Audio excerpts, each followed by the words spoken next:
Hi అండి, నేను మీ చాందు. నా అనుభవం మీకు ఉపయోగం.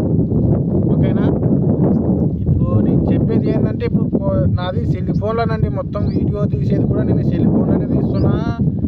అది ఎడిట్ చేయడం ఆప్షన్స్ కూడా తక్కువనే ఉన్నాయి దీంట్లో. ఎక్కువ కూడా వస్తలేవు, చేస్తలేవు. నాకు అది సిస్టమ్ కొనే కెపాసిటీ కూడా లేదు ఇప్పుడు. మొత్తం ఇది నేను దేనికోసం వచ్చినానంటే కూడా ఒక టార్గెట్ కోసం అయితే వచ్చిన. ఏదో సబ్స్క్రైబర్లు వస్తారు, నాకు డబ్బులు వస్తాయి, నేనేం బతికిపోతాను కాదు. నేను మెకానిక్ పని చేసుకున్నా కూడా వస్తాయి, ఏదో ప్లేట్లు కొట్టుకున్నా కూడా నాకు డబ్బులు వస్తాయి. కాకపోతే ఒక లక్ష్యాన్ని చేరుకునాలంటే 10 మందికి కొంచెం తెలుసాలన్నమాట. వాని దృష్టిలో ఏముంది, వాని మనసులో ఏముంది, మొత్తం కొంచెం 10 మందికైనా తెలిస్తే కొంచెం ముందుకు పోయే అవకాశం అయితే ఉంటుంది.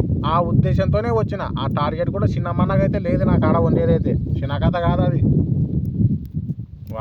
ఇవి బయటికి చెప్దామంటేనే ఇప్పుడు నేను ఫస్ట్ తీసే వీడియోలే ఇది అనమాట. ఇది సెల్ ఫోన్లో తీస్తున్నా. అది కూడా కొంచెం సబ్స్క్రైబర్లు పెరిగిన తర్వాత కొంచెం ఆ టార్గెట్ ఏందో ఫస్ట్ మీకు చెప్పిన తర్వాతనే ప్రచారం అయితే చేస్తుందని. ప్రచారం అంటే ప్రచారం ఏం చేయండి, దీంట్లోనే చెప్పుకుంటూ ఉంటాను అనమాట. కొంచెం అంతో ఇంతో కొంచెం ఇప్పుడు కానీ చెప్తే కానీ వాడు కింది పైనకి చూసి వాయబ్బా నువ్వు ఎప్పుడు దింగాలా, నువ్వు ఏం చేయాలా, నెమ్మ యాదో మెకానిక్ పని చేసుకోరా అంటే యావేవో తిక్క పనులు పడినావు కదరా నువ్వు. ఇంకా ఇదే చెప్పేది మొట్ట జాతులు అనమాట. ఈ పల్లెటూరులో ఎవరుంటారు చెప్పండి? చదువుకునే తోలు ఉంటారు వీళ్ళు. ఏమన్నా మొత్తం పొద్దున అయిందంటే ఏదో సలికేలు గడ్డపారలు పట్టుకొని పోయేతోలే ఉన్నారు వీళ్ళు చేనులకి. ఇంకా రాత్రి అయిందంటే ముసలి వాళ్ళందరూ కలిపెంటలేకి, వయసులో ఉన్న వాళ్ళందరూ వైన్ షాప్లేకి. ఇంకా ఇదే జీవితం అంటే ఇదే వీళ్ళకి. చెయ్యాలా, తినాలా, అంతే. ఇంకా ఒక గోల్లే, ఒక లక్ష్యంలే. వీడేం చేస్తాడో, వాడేమవుతాడో ఏం లే నా వల్ల లే. ఇంకా వాడు వ్యవసాయం చేసేతోడు ఉంటే వ్యవసాయం లేకే, మెకానిక్ చేస్తుంటే మెకానిక్ లేకే. ఇంకా అంతే. ఇంకా వేరేదైతే లేదు, వేరే రస్త కూడా వాళ్ళకి కనపడదు. అట్ట అనమాట. అట్టటి మొట్ట జాతులు ఉన్నాయన్నమాట. ఇక్కడ మొత్తం ముట్టేవాళ్ళు అనమాట, చదువు సంధ్య లేనోళ్ళు అనమాట. అట్ట ఇప్పుడు నేను కానీ టార్గెట్ ఇట్ట ఉంది నాకే అంటే అబ్బా అబ్బా దెంగినా పో ఇంత పొడుగు. ఇంకా ఇదే చెప్పేది. ఆ ఉద్దేశంతోనే ఇంకా ఏమనుకున్నాకండి, కొంచెం పనులు వస్తుంది. ఇంకా ఆ ఉద్దేశంతోనే ఇదొక్కటే నాకు కనిపించింది యూట్యూబ్. అట్ట దీని యూట్యూబ్ ఛానల్ అయితే ఓపెన్ చేసినాను, చాందని.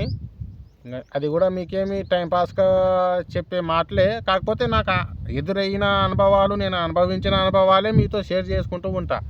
మీకు కూడా యూస్ఫుల్ అవుతుంది అన్నమాట. అంటే ఎక్కడెక్కడ ఎట్ట దెబ్బ తగలేదు తెలియదు. ఇప్పుడు ఏమన్నా ఒక చిన్న ఉదాహరణకి చెప్తున్నా. ఇప్పుడు ఏమన్నా ఇప్పుడు వస్తువు కొనికపోయినా కూడా ఓనికి 100 రూపాయలకు అమ్మింటాడు, ఓనికి 30 రూపాయలకే అమ్మింటాడు. అట్టడి కాడ కానీ, తర్వాత రిపేర్ చేసేది కాడ వాడు బండి చేస్తే 5,000కే 6,000కే చేసి ఉంటాడు. బండి షోరూమ్ బీటింగ్ కూర్చొని ఉంటుంది. వాడు 10,000 పెట్టింటాడు, షోరూమ్ బీటింగ్లే. అది బండి కూడా సరిగ్గా పోకుండా ఉంటుంది. అది ఎందుకోసం, యా కారణం వలన, మొత్తం ఇట్లాంటివి అన్నమాట. ఏ మనిషి దగ్గర ఎట్ట నడుచుకుంటే యా రిజల్ట్ వస్తుందో, ఏ మనిషి దగ్గర ఎట్ట మాట్లాడితే ఏ విధంగా ప్రవర్తిస్తాడో, మొత్తం ఇట్లాంటి విషయాలు నాకు అనుభవం అయినవి. ఇట్లా వృత్తి పరంగా కానివ్వండి, ఆడోళ్ళు అంటే ఇంకా ఇదేలే మా పెద్దమ్మలు చిన్నమ్మలు, ఇంకా ఏం అత్తోళ్ళు గిత్తోళ్ళు ఇంకా వల్ల ఉన్నారు. ఇంకా వల్ల వాళ్ళ దుఃఖ నుంచి అనుభవం అయినవి కానివ్వండి, మొత్తము ఈ బంధువులు కానీ, ఫ్రెండ్స్ కానీ, తర్వాత ఇవి నేను చేసే వ్యాపారాలు కానీ, నేను చేసిన వ్యాపారాలు అయితే భూమి మీద ఎవరు చేసి ఉన్నాడు ఒకటని కాదు, మొత్తం చేసిన. అంటే ఇప్పుడు ఆశ అనేది ఇప్పుడు అదే డబ్బులు ఎక్కువ రావాలా, నా కానీ డబ్బులు ఎక్కువ ఉండాలా, నేను కన్నగా గద్దెనే శాసించాలా అని ఏం లేదు. ఇప్పుడు డొక్కు బండి వేసుకొని పోతేనే ఎవడు ముఖం చూస్తలేడు అసలు కన్యగా. ఇప్పుడు కార్లు, బుల్లెట్ బండ్లు వేసుకొని పోతేనే ఇంత టీ తాగుతావా, నీళ్ళు తాగుతావా అని మర్యాదలు ఇస్తున్నారు. దాని తొక్కు నుంచి కొంచెం డబ్బు మీద ఆశ పెంచుకున్నాను కానీ నేను. లేకపోతే నాకేమి ఒక నర్సనికే ఉంటే కూడా చాలు నాకు. యాదో కొంచెము గింజ ఉప్పు కారము, యాదో బియ్యము ఇంత తెచ్చుకొని యాదో ఇంట్లో సంసారంతో పనికి కూడా ఉంటే కూడా చాలు. మనిషికి ఏం అవసరం లే, అంత డబ్బులు కూడా ఏం అవసరం లే. కాకపోతే జనాలు అట్లా తయారైనారనమాట. ఇప్పుడు డబ్బులు ఉంటేనే మనిషికి విలువ. వాడు గదరంగి బుల్లెట్ బండి వేసుకొని పోయినాడంటే చుట్టాల ఇంటికి, వాడేమో దాదా ఎప్పుడు వస్తుంది, ఎండబడి వచ్చినా వద్దా కూర్చో టీ తాతావా థమ్స్అప్ తీసుకురాబోరా పోయి ఇట్టా ఉండు 2 రోజులు ఉండు ఇట్టా బుల్లెట్ బండి గద్దర్ వేసుకొని పోతే గద్దరంగి బుల్లెట్ బండి వేసుకొని పోతే ఇట్టా అదే డొక్కు బండి వేసుకొని అదే యాదో సుజుకో ఎక్సెల్ బండి వేసుకొని పోయినామంటే ఎప్పుడొచ్చింటివి పని మీద వచ్చింటివా అటనా కూర్చో ఇట్టే ముఖంలో ఒక నోట్ల నుంచి వస్తుంటుంది లోపల నుంచి వస్తుంది ఇప్పుడు ఎప్పుడు పోతారని కాసుకొని కూర్చుంటారు ఇంకా అట్టనమాట వీళ్ళు రక్త సంబంధికులే ఇట్ట ఉండరు అనమాట. ఆ ఉద్దేశంతో డబ్బు మీద ఆశ పెంచుకున్న డబ్బు ఉంటేనేరా విలువ అని చెప్పి ఆ ఉద్దేశంతోనే ఎన్నో ఇప్పుడు మెకానిక్ పనులు ఇడిచిపెట్టి చేసే వృత్తిని ఇడిచిపెట్టి అది ఏదో చేతుల పిల్లని ఇడిచిపెట్టారు అది దాంట్లోనూ ఉన్న పిల్లని గెలికినట్ట చేతుల పని ఇడిచిపెట్టి ఒక్కటి కాదు బీర్దాన వ్యాపారము బుడ్డల వ్యాపారము గోబీ హోటలు కౌజుల ఫారము తర్వాత తాళగా వ్యాపారము ఎన్నో ఇంకా చేసినది నేను.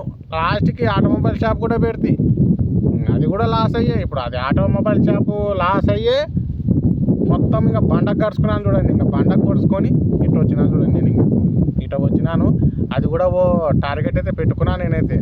అది నాకు ఉపయోగపడే టార్గెట్ కాదు, పబ్లిక్కి ఉపయోగపడే టార్గెటే. అంటే ఇది జనాల పద్ధతి, నడుచుకునే పద్ధతి, అది నాకు నచ్చలేదు. ఒకటని కాదు అన్నీ ఇది మొత్తం ఇంకా ఇది దేశానికి ఉపయోగపడే టార్గెట్ అనమాట. అది ఆ గోలు. ఇప్పుడు కాదు నేను చెప్తా, టైం వచ్చినప్పుడు సబ్స్క్రైబర్లు వచ్చినప్పుడు మీకు చెప్తా, సరేనా? ఉంటాండి. సబ్స్క్రైబ్ మాత్రం చేసుకోండి. నాకు సబ్స్క్రైబ్ పెరిగినారంటే మాత్రం టార్గెట్ ఖచ్చితంగా చెప్తా.